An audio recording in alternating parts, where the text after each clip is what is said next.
So in this channel, we usually are talking about politics and religion and everything that's going on in the world. But today I would like to switch it up a little bit and talk about something that is impacting the horse and particularly the Western horse riding community, which I am a big advocate in because I myself am a cowgirl who does rodeo and has 3 horses myself. So there is a man named Cyril Bethu who goes by the handle 2raw2ride, who as of last month, around April 14th, I believe it was, started out on a perilous journey where he is riding a horse from Austin, Texas to Seattle, Washington.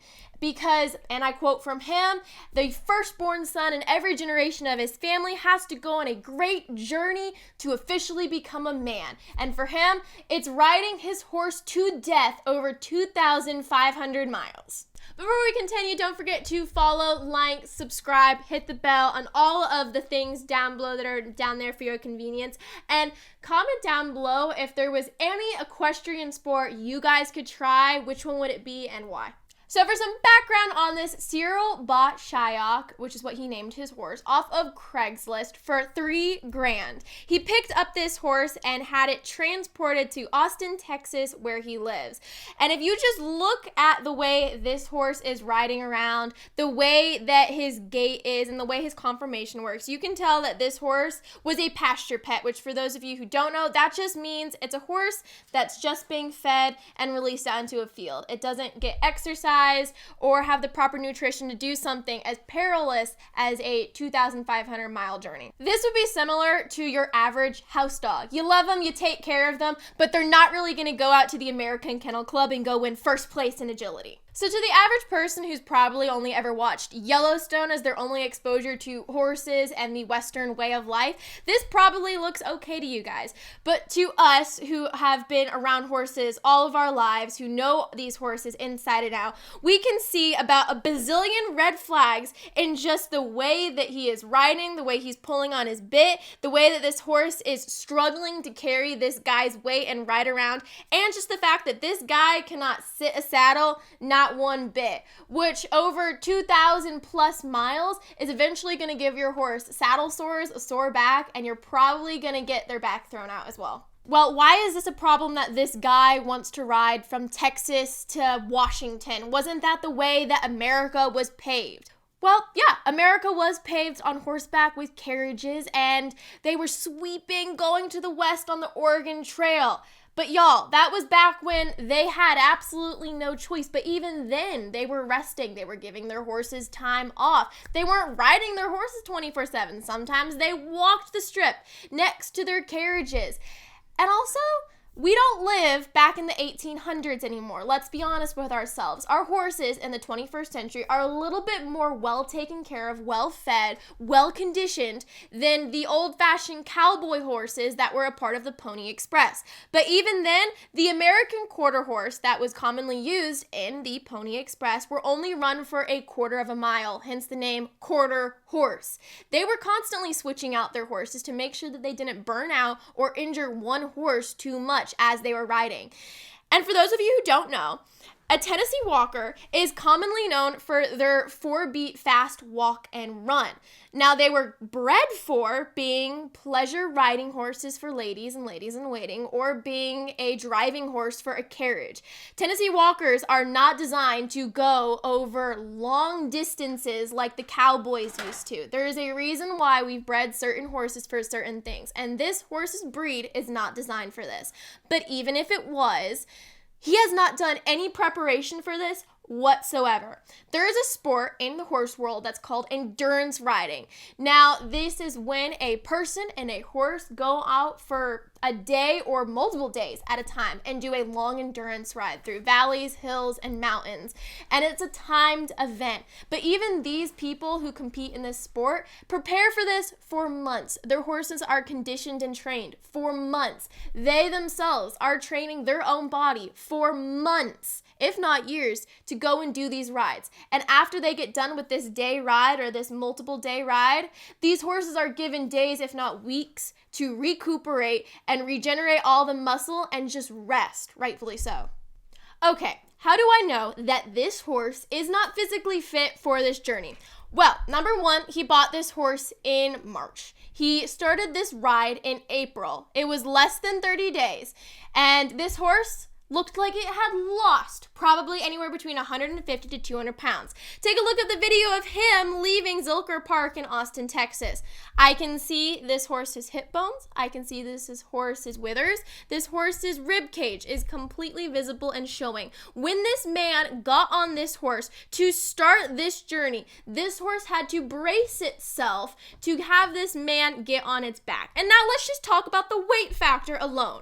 When you ride horses, there is something called the 15 to 20% rule. It means that depending on how heavy you are, plus all of your tack and gear, cannot exceed 15 to 20% of your horse's body weight. And that just applies to in general riding, but long distance riding, it needs to literally be about 5 to 10 less of that, especially if you're going long distances like 2,500 plus miles. This guy, on the other hand, is probably around 160, the average weight for a man, plus a saddle and tack, which by his own admission weighs over 60 pounds. So let's just say that's around, let's just go with like 215, 220, somewhere around there. This horse is no heavier than around 700 to 800 pounds. Besides Cyril and all of his tack and equipment being too heavy for this horse, and this horse's weight being too under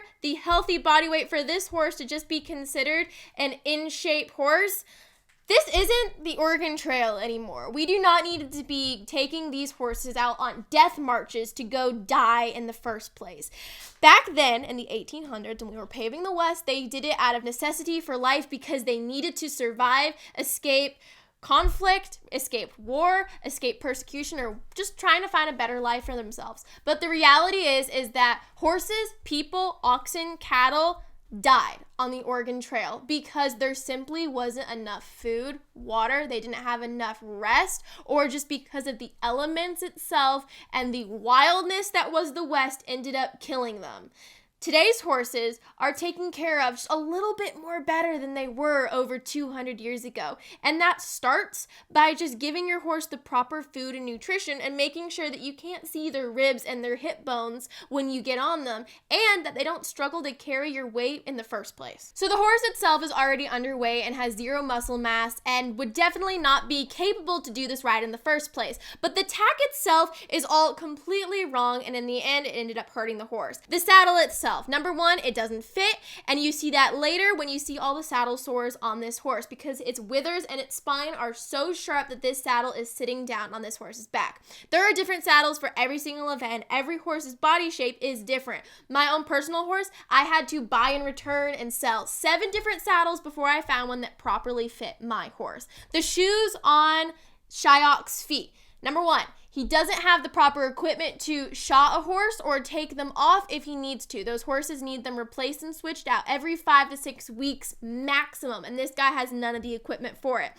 The bit, the headstall, and the reins on this horse's head. Number one, the bit is upside down. Number two, even if it was in the correct position in the first place, he's ripping on it so hard that his horse is getting canker sores in that mouth because of how rude and ripping on the reins that this guy is being. So by Cyril's own admission, he says that he is going to ride 6 days on and give himself Sunday and Shyok off. Now I hope and pray that maybe this guy has a trailer following him and he's only riding around on the side of a ditch for a couple of hours a day, and then for the other 7, maybe he's in the trailer driving. Now he was caught using a trailer at some point, but I will also say if you go on TikTok, if you look at his account, he has been using farmers and ranchers along the side of the road who all have been offering him help, water, food, feed, a place to stay for the night. So it isn't past him to abuse the system. One in particular, barn owner, I guess, who would like to remain anonymous, who allowed Cyril and Falcon, or Chuck, whatever you call the horse,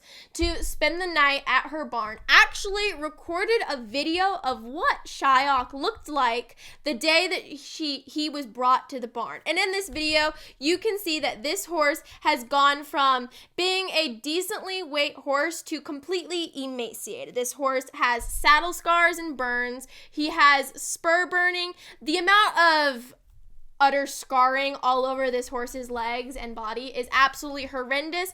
And for those of you non-horse people out there, all of the tendons in their hocks, which are the part of their back leg, are completely bowed in. If you look at a video of these two walking along the side of the road, you can tell 100% any veterinarian or horse owner who has a grain of salt worth to their name will tell you that the way that this horse is walking has gone completely lame. And for those of you who don't know, when you say a horse is lame, that means that they are crippled. This horse cannot walk properly by itself, let alone with 160 plus pound man on their back and 60 plus pounds of tack, saddle, gear, and equipment. This horse cannot take this anymore. And I would also like to add that as this guy has left Austin, he has already been pulled over by 2 different sheriff's departments from 2 different cities and was highly forced recommended to go to the vet, in which case a vet did come out, did look at him. We're not really sure what that vet ended up telling Cyril, but of course Cyril owns this horse. He can do with it what he wishes, and in this case he decided to keep going. As of right now though, he's stopped in Post, Texas, so he is still there right now, and he got supposedly checked over by the animal control agent of that city, where in his video on his own TikTok page, this guy says that this horse looks fine, he doesn't look malnourished, and he is a perfectly healthy horse. You look at the horse though, and you can see the dehydration in this horse, in his flank. He is completely sunken in, and this horse is about to become sway-backed, which is another problem that happens when you ride your horse for hours upon hours every single day and you are too heavy for your horse. It's basically when their spine collapses under the weight of your fat butt. So we already had an underweight pasture pet of a horse who got put on a death march and now has more battle scars than Warhorse, has been crippled, and is still going.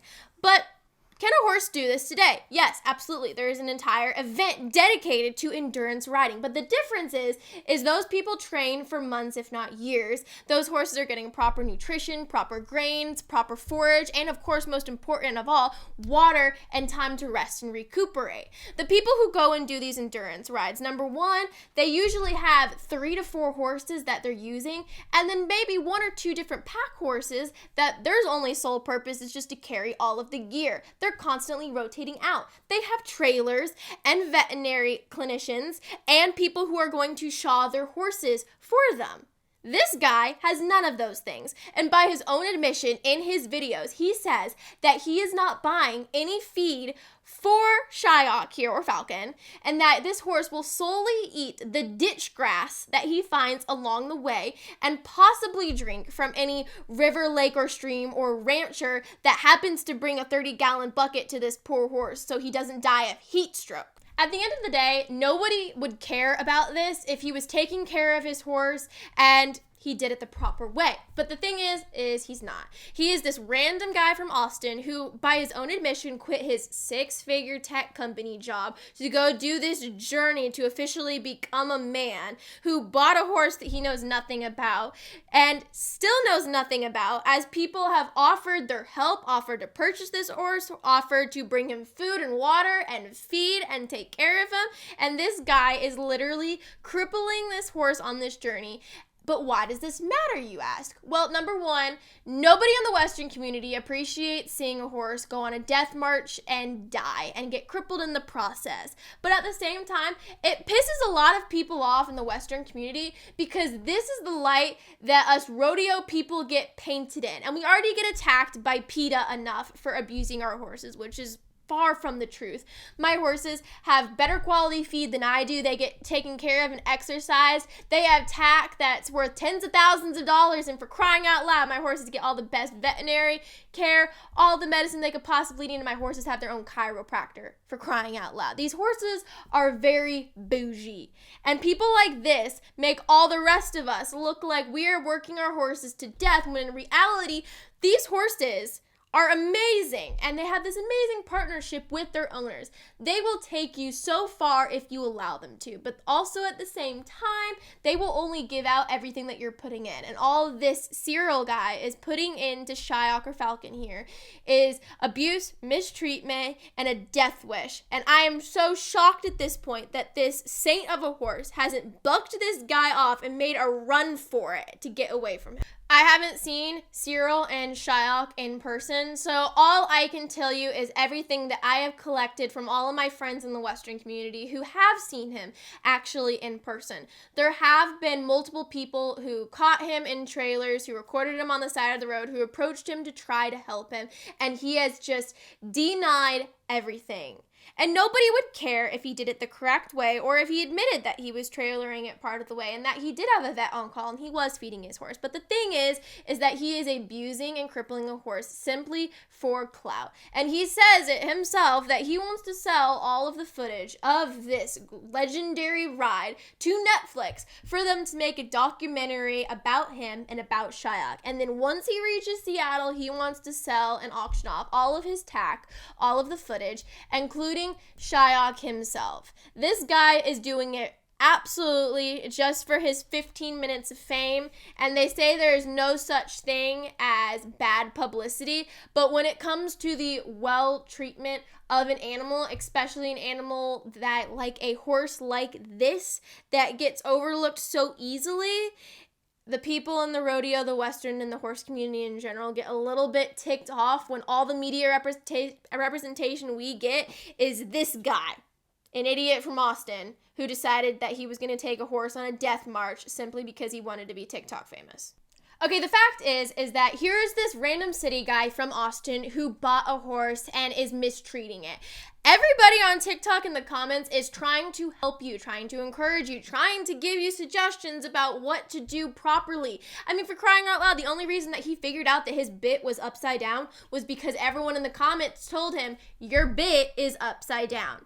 We all care about Falcon or Shyok or whatever you want to call the horse, about this horse's well-being. And everyone has expressed that to you, Cyril, quite frequently. But the problem is that you make fun of us and mock us for simply wanting to help you and suggest to you better ways to go about this if you are really planning on finishing this trip from Austin to Seattle. But you don't. You don't want help. You deny it when it comes in the form of physical help, suggestions online, or just people flat out offering to buy Shyok from you. People are expressing open concerns to you because it's obvious that your horse is going crippled and has open sores all over his body, and then you go and post stuff like this. This video is for all the bleeding hearts out there that are worried about my poor little horsey. Cyril, if you're watching this and you want to maybe stop a little bit of the massive hate that you are getting all across the internet because you are not exactly going about this the proper way, number one, I would say just admit it, that you're not knowledgeable about this and that you do need some help and that you're open to suggestions. Maybe trailer Shyok part of the way, but at least admit that.